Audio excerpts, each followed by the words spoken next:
का JEE mains का result आ चुका है। जोसा का काउंसलिंग हो जाएगा। एनआईटी त्रिची इंडिया का नंबर 1 एनआईटी है। होम स्टेट में कंप्यूटर साइंस जो जेंडर न्यूट्रल है उसके लिए 936 पे।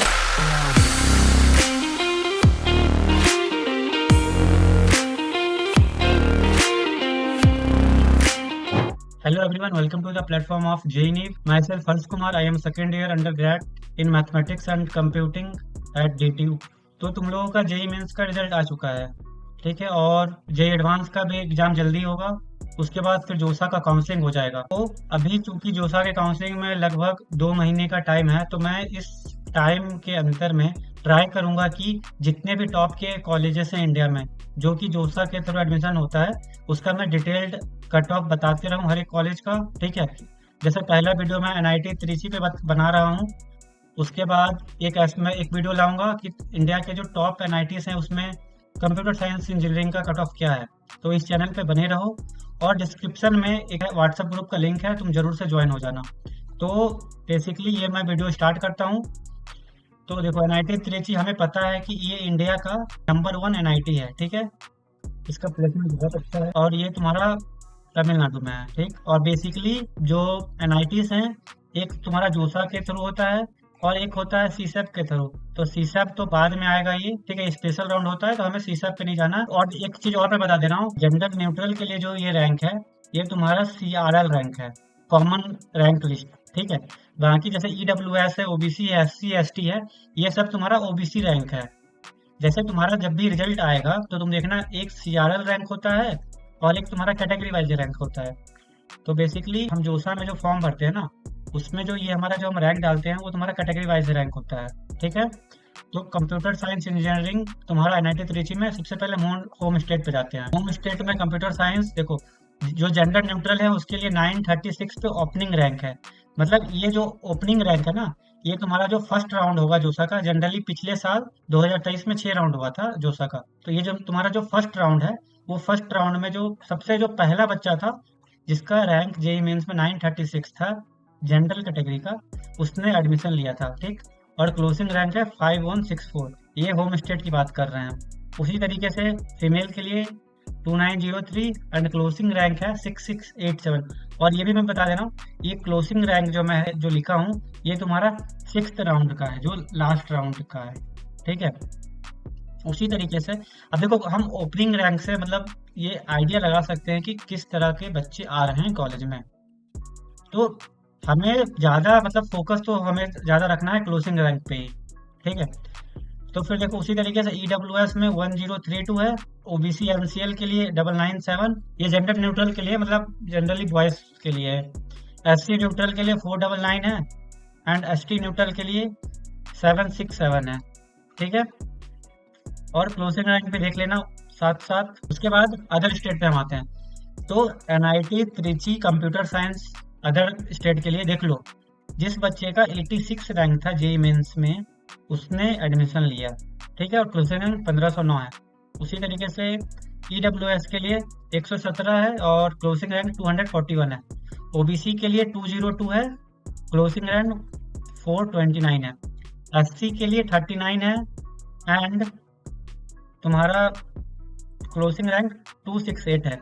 ये जितने भी रैंक है ना, ये एक बार मैं फिर से बोल दे रहा हूँ, ये तुम्हारा कैटेगरी वाला रैंक है, ये कैटेगरी रैंक है, ये सीआरएल रैंक नहीं है, तो कंफ्यूज नहीं होना है।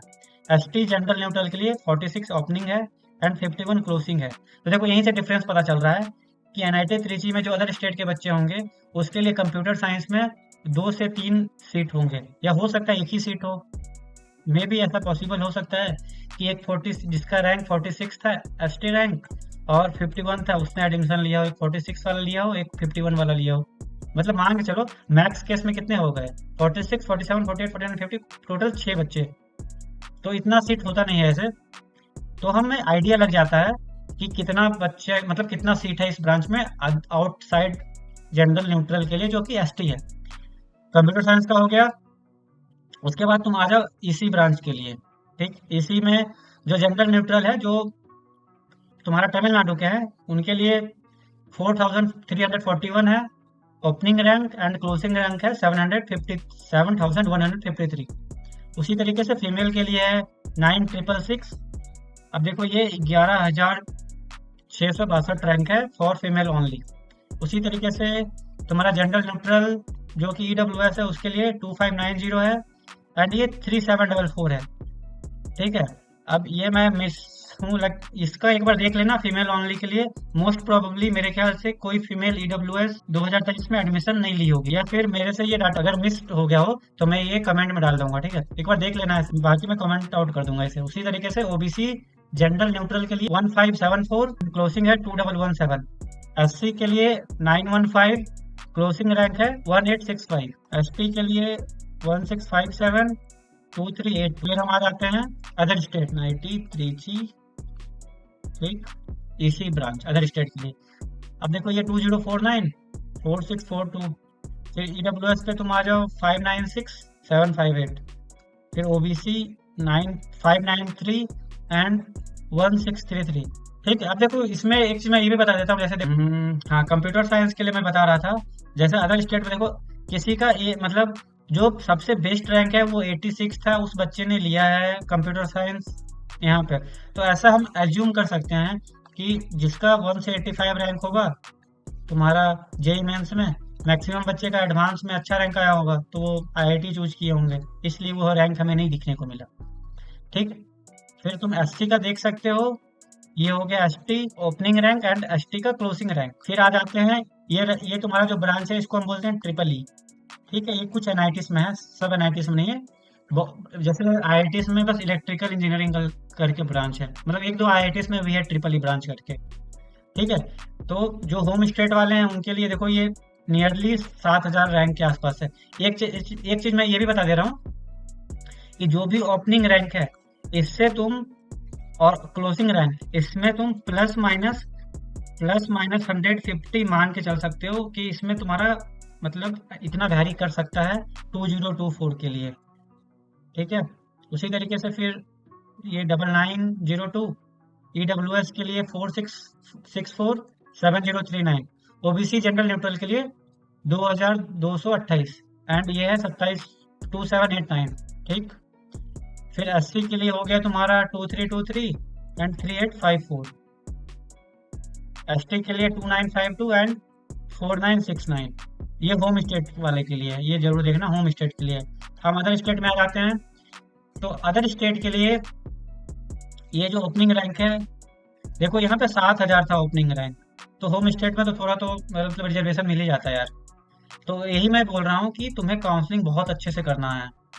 ये नहीं कि हम कोई सा भी कॉलेज ले लिए, फिर कॉलेज में हम जाके देख रहे हैं कि तुम्हें वहाँ का मतलब कल्चर पसंद नहीं आ रहा है, या फिर खाना अच्छा नहीं लग रहा है। खाना सेकेंडरी चीज़ है, लेकिन कल्चर वन ऑफ ये प्राइमरी चीज़ होता है। तो हमें काउंसलिंग बहुत अच्छे से करना है, और मैं इसलिए बोल रहा हूँ कि तुम हमारे व्हाट्सएप ग्रुप ज्वाइन कर लो, क्योंकि देखो मैं DTU में हूँ, मेरे बहुत सारे दोस्त IITs में हैं, बहुत NITs में हैं, तो हमें पता है कि मतलब यहाँ का प्रॉस क्या है, कॉन्स क्या है, तो तुम्हें पता हो। तो ये जनरल न्यूट्रल के लिए जो अदर स्टेट वाले हैं ट्रिपल E ब्रांच के लिए 4668 है, एंड क्लोजिंग रैंक है 6726। उसी तरीके से जनरल न्यूट्रल के लिए 938 एंड 1132। उसी तरीके से OBC का मतलब ये देख लेना तुम, बाकी मैं बता दे रहा हूँ। ऐसे OBC जनरल न्यूट्रल के लिए है 1921 एंड क्लोजिंग रैंक है 2764।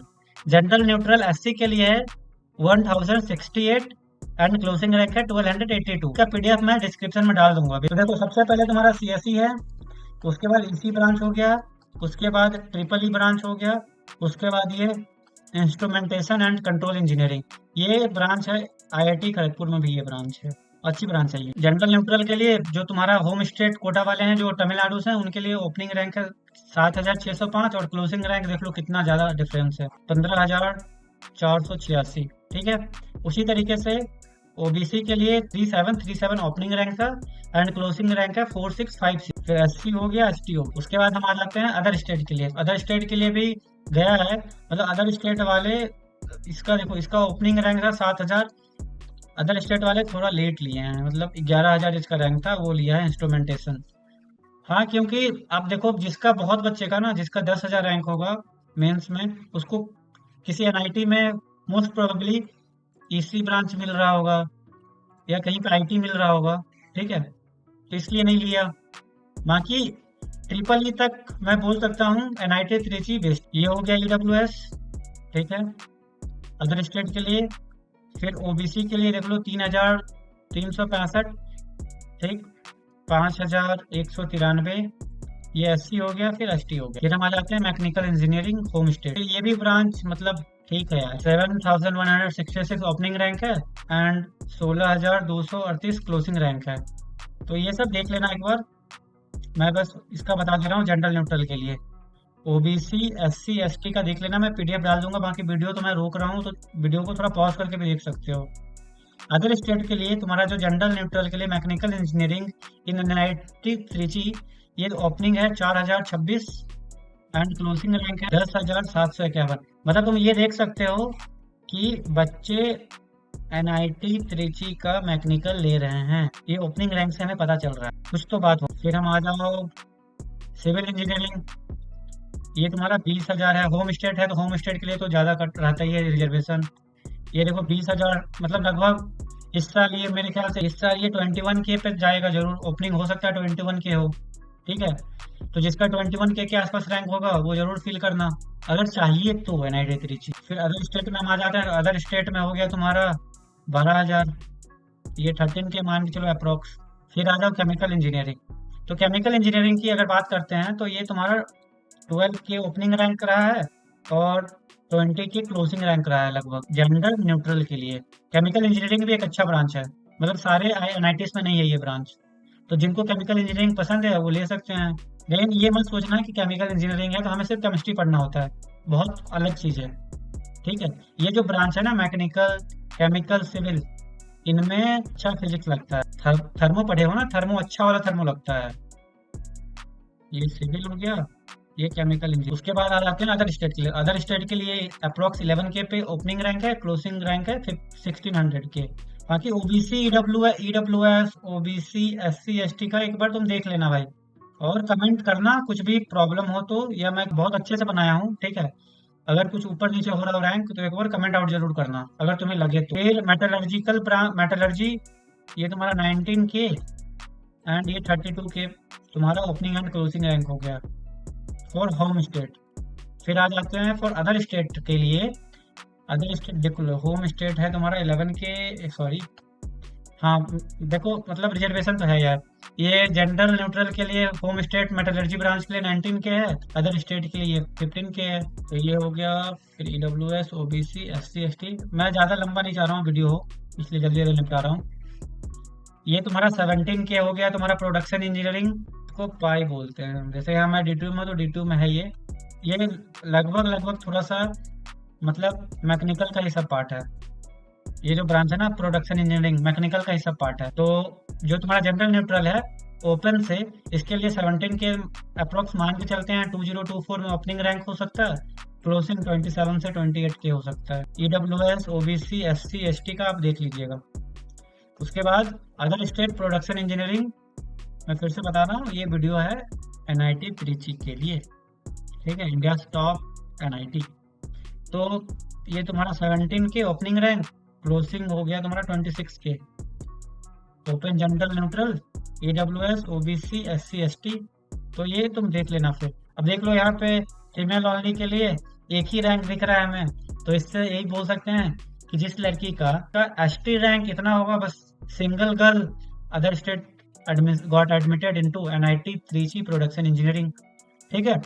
तो कुछ भी अगर डाउट हो तो मुझे एक बार कमेंट में जरूर बता देना, बाकी मैं PDF डाल दूंगा। एक बात और मैं बता दे रहा हूँ कि देखो बहुत सारे साइट्स हैं जहाँ पे तुम्हें मिल जाएगा, कट ऑफ मिल जाएगा तुम्हें, किस रैंक पे क्या मिल रहा है, कौन से राउंड पे मिल जाएगा। या तुम ऑनलाइन जोसा के साइट पे भी जाके तुम सर्च कर सकते हो, ठीक है। लेकिन इतने अच्छे से नहीं मिलेगा एक जगह पे, तुम्हें वहाँ पे बार बार फिल्टर चेंज करना पड़ेगा कि इस राउंड में क्या मिला, ठीक है। तो मैं PDF डाल दूंगा, PDF देख लेना। NIT त्रिची का था ये। उसके बाद ये जोसा एंड सीसैब के लिए फ्री काउंसलिंग के लिए तुम व्हाट्सएप ग्रुप ज्वाइन करो, सबसे पहली बात। दूसरी बात ये, इस चैनल पे तुम देखो, जिसे एडवांस नहीं देना है, जे एडवांस नहीं देना है, वो तो व्हाट्सएप ग्रुप ज्वाइन करो, और हमें रैंक और अपना रैंक बता देना। जो बच्चे जे एडवांस की तैयारी नहीं कर रहे हैं, जो मान लो जो ड्रॉपर होंगे, जो डबल ड्रॉपर होंगे, तो तुम्हारे पास अभी पूरा का पूरा मई, पूरा का पूरा जून है, ठीक है। तो तुम 2 महीने एटलीस्ट जो हमारे काउंसलर हैं उनसे बात कर सकते हो, और तुम आइडिया लगा सकते हो कि कौन सा ब्रांच में कैसा पढ़ना होता है, क्या स्कोप है, ठीक है, जिसे आइडिया नहीं है। और जनरली भाई किसी को आइडिया नहीं होता है। हम जो भी हम कॉलेज लेते हैं ना, हमारे रैंक के हिसाब से लेते हैं। हाँ भाई, मुझे इस रैंक में कंप्यूटर साइंस मिल रहा है, इस कॉलेज में, तो हम ले लिए। लेकिन हम कॉलेज जाते हैं, फिर हमें पता ही नहीं रहता है भाई कि क्या चल रहा है, नहीं चल रहा है। तो ये गलती नहीं करना है। अभी मैं मानता हूँ कि आईटी सेक्टर बूम, मतलब बूम पे है, लेकिन तुम ये सोच लो कि 4-5 साल के बाद फिर एआई बहुत अच्छे पेस पे आएगा, ठीक है। और फिर सॉफ्टवेयर, जो सॉफ्टवेयर इंडस्ट्री है, ये जो बूम है ना, ये लिटरली 2028-29 के बाद गिरेगा ये। उसके बाद फ्रेशर्स को जॉब लिटरली मतलब मुश्किल से मिलेगा। और तुम 2024 का प्लेसमेंट स्टार्ट देख ही सकते हो। तो ये नहीं सोचना है कि कंप्यूटर साइंस ले लिए, जिंदगी अच्छा हो गया, एनआईटी में, अच्छे एनआईटी में चले गए या अच्छे आईटी में चले गए, जिंदगी बहुत अच्छा हो गया। ऐसा बिल्कुल नहीं है। हमें यहाँ भी पढ़ना पड़ता है, अच्छे से पढ़ना पड़ता है। तो ठीक है, थैंक यू। और लास्टली, अगर अच्छा लगा तो वीडियो को लाइक करो और चैनल को सब्सक्राइब करो। और ये जरूर join the WhatsApp group, link in the description box. चलो, थैंक यू।